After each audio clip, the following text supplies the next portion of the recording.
Corona virus की वजह से हमारे देश विदेश और वर्ल्ड में जो लोगों को मुश्किलों का सामना करना पड़ रहा है, जिस वजह से आज हमारे देश की ये स्थिति हुई है कि जो बेरोजगार लोग हैं, जिनको खाने पीने की समस्या हो रही है, जो बेचारे अपने रोजगार पर नहीं जा सकते क्योंकि कानूनी कार्रवाई की वजह से वो लोग अपने घरों से बाहर नहीं निकल पा रहे, उन लोगों की सहायता के लिए आज हम मुलाकात कर रहे हैं साझा दरबार के राज चावला जी से।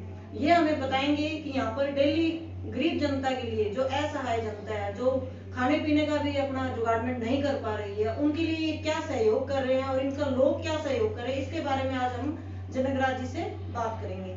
हाँ सर, ये आपके यहाँ पे जो आपने गरीब लोग, असहाय लोग जो इस टाइम 2 वक्त की रोटी भी नहीं खा पा रहे, उन लोगों के लिए आप क्या कार्य कर रहे हैं?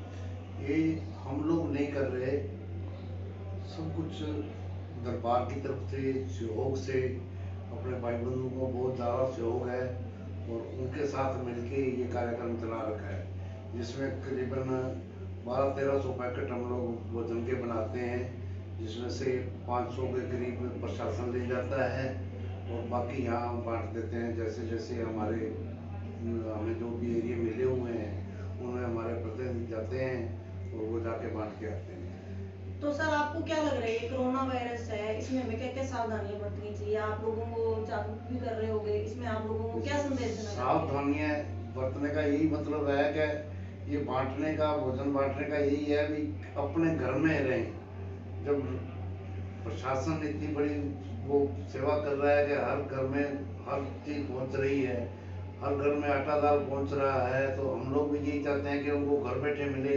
और जैसे मोदी साहब ने कहा है कि घर से कोई भी नहीं निकले, तो उसी तो क्या आप ये जो ये यहाँ पे भोजन बन रहा है उसमें पूरी सुविधा का, पूरी साफ सफाई का बिल्कुल पूरा पूरी ध्यान साफ रखा जा रहा सफाई है? से पूरा वो उसको लेके चल रहे हैं हम लोग। किसी भी को फालतू में भीड़ नहीं इकट्ठी करने देते, जो भी आता है एक एक दो दो करके भोजन का वितरण करते हैं, बाकी हम लोग खुद भेजते हैं किसी को कोई तो समस्या डेली ना सर आप कितने लोगों को ये भोजन वितरित हो। करते ये हैं? करीबन 1000-1200-1300 जितना भी होता है। कई बार डिमांड भी आ जाती है, जैसे किसी की डिमांड आ गई प्रशासन से। तो लोगों को पता कैसे चलता है कि यहाँ पे ये सुविधा मिल रही है? जैसे मान लो कोई गरीब जनता है, जिनके पास खाने खाने के लिए पैसे नहीं है, उन लोगों को ये पता कैसे चलता है कि आप यहाँ ये तो यहाँ के जो भी एरिया है उनको सबको पता है कि हर शनिवार मंगलवार हमारे दरबार में भंडारा लगता है, तो लोग हमारे से बहुत तो जुड़े सर हुए पहले भी हैं। यहाँ भंडारा जी, लगता 10 साल से हमारा भंडारा चल रहा है।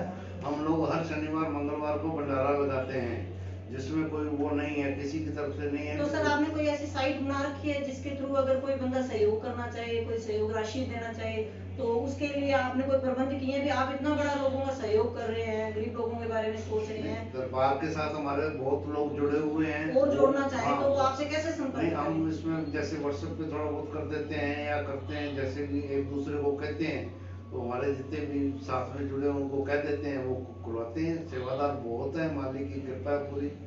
कोई ऐसी तो बाबा जी, आप तो पूजा पाठ करते हैं, और आपको क्या लगता है कि अपना इंडिया इस बीमारी से बाहर आ पाएगा? बिल्कुल बिल्कुल, बहुत इंडिया के ऊपर मालिक की बहुत बड़ी उसके कृपा लिए है, तो जो इतना बड़ा बचाव है।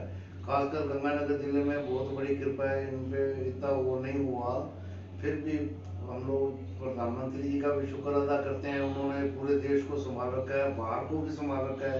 बाहर के मुल्क भी इनकी प्रशंसा कर रहे हैं, ये किसी तरीके से कोई भी किसी को कमी नहीं आए। तो आपको क्या लग रहा है ये कोरोना वायरस की वजह से अगर लॉकडाउन खुल जाता है तो लोगों की स्थिति कैसी रहेगी? कि वो उबर पाएंगे, ये गरीबी से उबर पाएंगे, कोई रोजगार उनका चलेगा? देखो, एक बार तो बहुत बड़ा ये वो है, समस्या तो है बहुत बड़ी, पर फिर भी मालिक की कृपा से सब कुछ आदान प्रदान से ही हो जाएगा। तो आप लोगों को क्या संदेश देना चाहते हो? इसमें क्या क्या वो अपने सुरक्षा के लिए क्या क्या करें? बस सुरक्षा के लिए यही है भी अपने घरों में वो रहें, फालतू में किसी से भी ज्यादा जुड़ाव में नहीं रहें। एक बार थोड़ा सा ये लगता है भी हम लोग घरों में कह दें, पर ये जो कैद है कि जान है जहान है, जैसे मोदी साहब भी कह रहे हैं तो और लोग हम कहते हैं भी मंदिर कहते जाना हैं। जरूरी है जी, हम तो नहीं, मन मंदिर है, देखो मंदिर जाना जरूरी है, सब कुछ होता है, पर मन मंदिर है।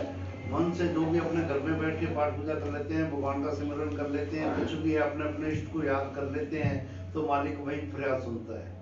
भी हम कहते हैं तो आप लोगों को ये संदेश देना चाहते हो कि मन ही मंदिर है, अगर भगवान को दिल में याद करो तो भगवान प्रकट हो जाते हैं। बिल्कुल, ये जरूरी नहीं है कि पखंड करें, मंदिर नहीं जाएं। नहीं नहीं, मंदिर तो जाना है। देखो वो भी एक मालिक के नाम का दरबार होता है, पर समस्या सबके साथ घिरी हुई है, तो इसलिए घर में बैठ के ही पाठ पूजा हो सकती है। कोई ऐसी बात नहीं है कि घर में पाठ पूजा ना हो। तो आप लोगों को ये संदेश देना चाहते हैं कि आपके आसपास में कोई, मान लो कोई गरीब लोग हैं, आपके आसपास में कोई असहाय लोग हैं, उनकी अगर एक फैमिली भी अगर 2 गरीब बंदों की भी मदद करता है तो अपना देश उभर सकता है। बिल्कुल बिल्कुल बिल्कुल, ये सब कुछ सहयोग से ही होता है। चाहे कोई किसी भी तरीके का सहयोग करता है, चाहे कोई अनाज का है तो पैसे की मदद है तो, या कुछ गवर्नमेंट इतना वजन उठा रही है ना अपने लोगों की वजह से, ये सब कुछ माली की वजह से है सब कुछ।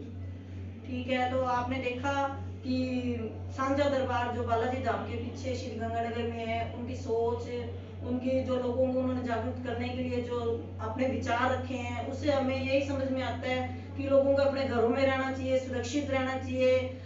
जो लोग अपने 2 वक्त की रोटी नहीं खा सकते, उन लोगों के लिए जनकराज जी इतना बड़ा सहयोग दे रहे हैं, उनके साथ बहुत से लोग जुड़े हैं जो उनका सहयोग दे रहे हैं। हम जनता से यही रिक्वेस्ट करते हैं कि वो अपने आसपास में कोई भी ऐसा व्यक्ति हो जो 2 वक्त की रोटी नहीं खा सकता, उसकी हर एक व्यक्ति अगर 2 व्यक्तियों की मदद करता है तो ये चैन बहुत बड़ी होती है और लोगों का सहयोग होगा और हम इस बीमारी से उबर पाएंगे। तो ये हमें जनकराज जी से यही विचार विमर्श हुआ है कि हमारा भारत कोरोना वायरस से बहुत जल्द उबर जाएगा और इस बीमारी से भी हम हिम्मत जुटाकर लड़ सकते हैं। मैं पिंकी जिंदल, श्री गंगानगर से।